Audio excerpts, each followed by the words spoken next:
Okay na siya mga kaibigan. Ayan oh. Nakakook na siya. Okay.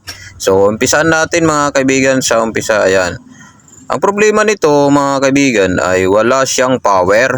So chinik ko na po yung easy cord niya. Okay naman. So ngayon bubuksan na po natin mga kaibigan. So una dahil may thermal fuse po ito na 10 ampere na nakalagay. So yun lang po muna yung i-check po natin. Para lang po ito sa mga baguhan mga kaibigan. Sa mga marurunong na mag-share din kayo para matuto din yung iba mga kaibigan. So ayan, kailangan natin tanggalin ito yung sinasaksakan ng easy cord kasi hindi po matatanggal yung thermal fuse doon kung hindi mo lang tatanggalin yan. O pwede rin naman ihinang mo na lang, kaso lang pag hininang mo lang siya mga kaibigan ay pwede rin siya matanggal kasi sa init sa loob niyan mga kaibigan. So yung ginagawa ko mga kaibigan, tinatanggal po yan yung saksakan ng easy cord. So ayan na po mga kaibigan. So papalitan na po natin ng bagong thermal fuse. Kailangan lang natin to papalitan mga kaibigan para safety po yung rice cooker natin.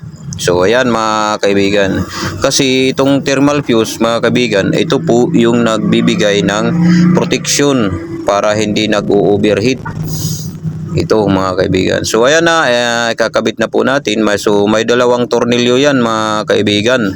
Ayan, kabit na po natin. So sa paggagawa dito mga kaibigan, dapat step by step. Hindi po tayo kaagad doon sa kung saan yung laging nasisira. So simula po tayo sa easy cord mga kaibigan. Yan, kakabit na po natin yung thermal fuse. Bago po yan mga kaibigan.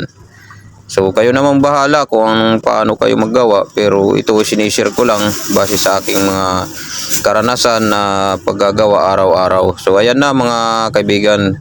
So ayan, ititesting ko na po mga kaibigan.